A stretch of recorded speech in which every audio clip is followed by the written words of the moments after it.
This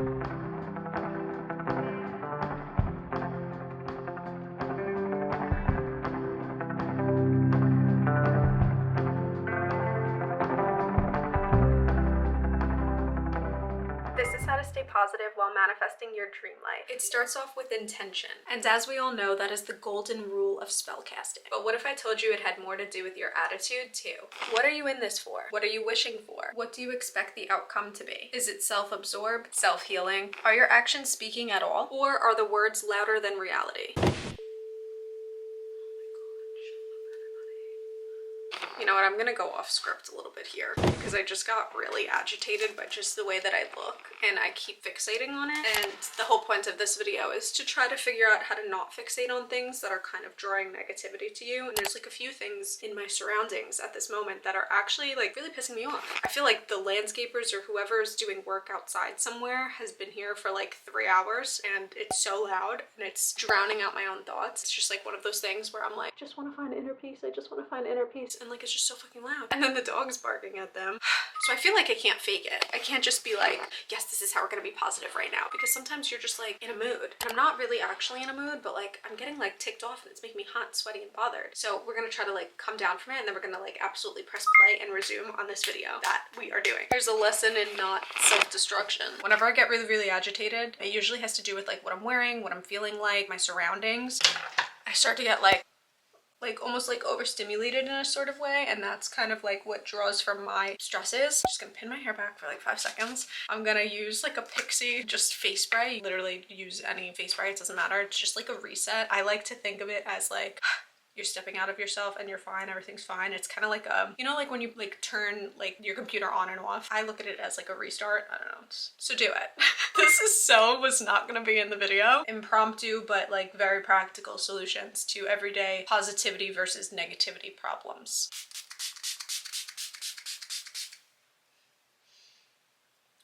They make these in lavender too, as source of scents that are like contribute to certain emotions that you want. I think it's also because I'm wearing side bangs today. I just figured, hey, let's rock side bangs because you're wearing a Paramore shirt, but I also just feel like I look like high school me, and I think I'm like wreaking havoc on like my inner workings of like high school me right now, and I just not into it. Ring, focus, energy. How can we get those manifestation or wishing words to grow into the world that we actually live in? How do we achieve all of this while keeping our head above water? I'll let you in on a little secret. It's pivoting no matter what the fuck the cost is. But in all actuality, let's sit down for a moment. You start off with manifestation, right? And as much as you believe in it in that moment, we all struggle with that intrusive feeling of self-doubt. The voice in the back of your head that screams about how wrong you do everything and how you won't amount to anything, right? Wrong. Figuring out how to silence that speaker is your first step to your new world solution. Silencing your doubts. Pivot your mind. Much like they share in therapy, you have to distance your internal monologue from negativity. Find a common place to mentally visit when your mind starts to wander and play make-believe. Make-believe, faking it until you make it, is a huge step into getting in control of what you desperately want. Once you go over the hill of awkwardness, you'll find yourself free to do whatever necessary to get the job done. Jumping ship. Fully walking the plank away from any ounce of negativity or uncertainty that comes your way. Once you jump, you'll find the water's waves are less rough and there's a land of opportunities to be explored right in front of you. Listen, we could talk in metaphors all day, but that doesn't stop the nighttime worries. But you know what will? These are energy givers. Energy givers. Sunlight, dance, whole foods, hydration, consistent sleep pattern, nature, music, movement, resting, fresh air. Absorbing yourself in these givers while actively avoiding the takers is the most vital step to living a more abundant life. And you know, we could digest this whole video as a manifesting guidelines, but at the end of the day, it really is just an overhaul of a lifestyle change. It gets easier as you keep practicing, unlearning, and relearning what it takes to build your surroundings, internally and externally. But some of my favorite unmentioned givers have been making tea and coffee, scrapbooking, being in the sun, waking up earlier, walking in the woods, eating better, tackling the day intuitively, daydreaming a lot, I mean, I've been turning my daydreams into visions that are forming in the sense of vlogs and hopefully, bam, immerse themselves into our dimension. Who knows? Nobody does. That's the beauty of positivity. It's contagious and it holds no room for judgment. But for better understanding, I'll share with you some important notices I've learned since ridding negativity from my life in order to manifest more.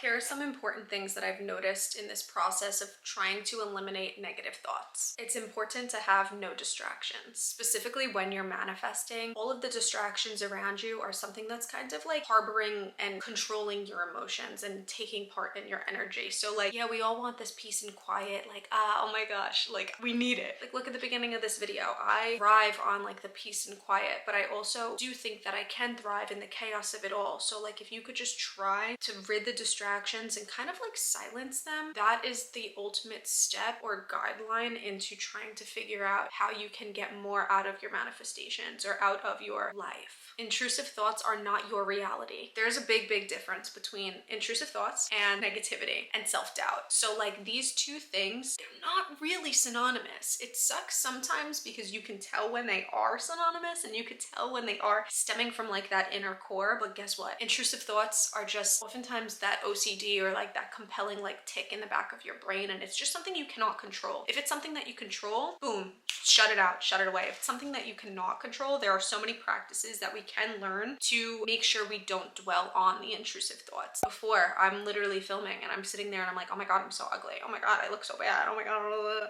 And I just start spiraling a little bit. We cycle back, we take a deep breath, we figure out what was the root of this, and then we resolve the problem. With that, radiation attracts. So basically what I mean by this is breed your positivity. You have positive friends, that's amazing. Hang out with them more, talk to them more, chat with them about the things that you are interested in. If they're not interested in it, that's okay. Find new friends because everything keeps breeding what you want. You want to go to more concerts? Find concert friends. You want to study hard? Get friends that also like to study hard. You want to excel in a certain aspect? Surround yourself with these things that kind of are tools to paving the way for you to succeed at that thing. If you take the actions into doing it, oh my god, life change. Like there's so much. There's so much that you can do. Every energy is a breeding ground for what that energy will become. So if you surround yourself with like toxic, gossipy type beat people, I'm sorry, you're gonna be that person too, and that sucks. If that's the type of energy that they're bringing to the table, why would you let your positivity be like I literally could rip my hair out. Like, why would you let that go to them? It's not worth it. Continuing. Living as if. I think you already get it because you guys are like the smartest people ever, and all of your comments are just, they're just so on the money all the time. Everything that you guys talk about in the comment section on all of the witchcraft videos and all the manifestation videos, like you guys just get it. Living as if things have already happened. Living as if you're rock star's girlfriend living on the top of the Beverly Hills mountains. You can just live as if your life already exists in your dream journals. Lucky girl syndrome. If you sit here and wake up every day, oh my god, I am so lucky and everything works out for me, and I know this trend maybe was a trend for some people, but it was not for me, because that is how I felt like I have always lived my life, and my lifestyle has always followed suit of what I think I am lucky enough to get. You are lucky. Everything that you want, you can get. There is no such thing as having bad luck. Well, you can attract bad luck too, but we're not gonna get into that because we're dealing with like this surface level little nitty gritty of it all. Jordan, my boyfriend, he's Capricorn. Capricorns are like one of the strangest, luckiest signs. It's just the way that it works. He, his entire life, never understood why he was always that rare breed of person that XYZ always happened to. He never understood the concept that, why me? It's always me. This fell on my lap. I don't understand this. This is that, blah, blah, blah, blah. Until one day I looked at him and I said, do you think you have bad luck? And he said, yes, I think I have the worst luck in the world. I am like so unlucky. It's crazy.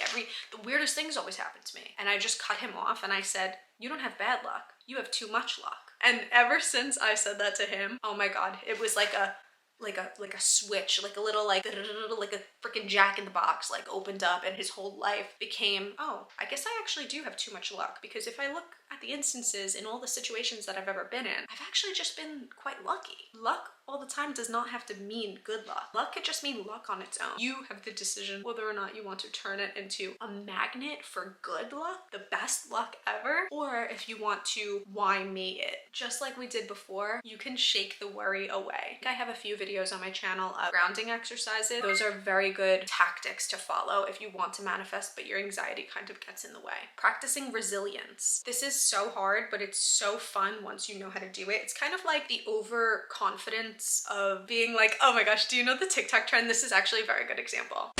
Leo, how many girls are you talking to tonight? 100!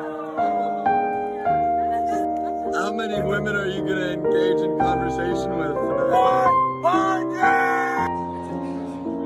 Fine, I'm just gonna eat my damn chicken fingers then. It's just like the whole brainwaves of I can do this, I'm good, I could get up again, I could keep moving forward. Following that is having a very nice internal monologue and a perception of self. A lot of practice, and this is not something that you can get to in a day, but I do have a lot of videos, journal exercises and childhood healing, your space and are you happy with it, clothes and do you feel comfortable in them, how you go out into the world and how comfy you feel in certain scenarios. Do you feel comfortable enough to just be yourself all the time? What is your internal monologue and how does that relate to the perception of yourself toward other people? Once you kind of tackle that, I think manifestation comes quite easy. I guess in a different light, you can do vibrational raising exercise.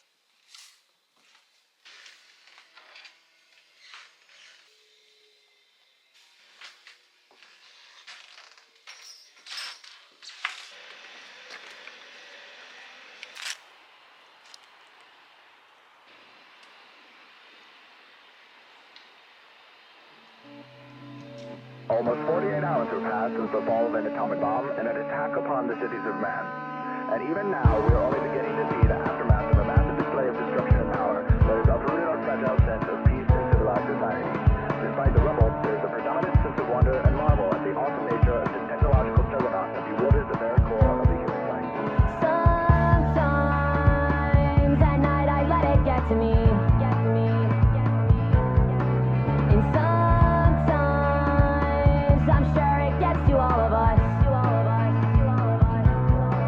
And last night it had me down, I'm feeling numb. I can't try, but sometimes that is not enough. No, sometimes that is not enough. Sometimes when I'm in a debilitating mood, I come outside and whisper my problems to the trees. I like to pretend their branches will take them, bend them, maybe snap them in half. Less issues, more freedom. Eventually, the wind will sweep the harsh feelings into the sky, tangle it with disruption, and set the tone for a new tomorrow. It's a rather tangible approach that you can certainly visualize. Nature heals that way. Remember that you can too.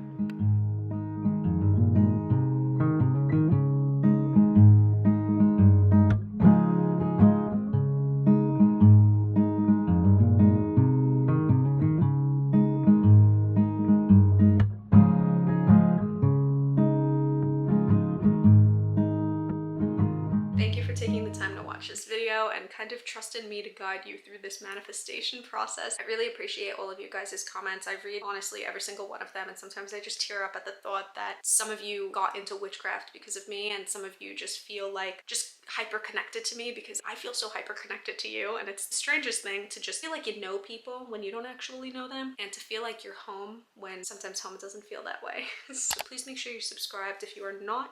Bye.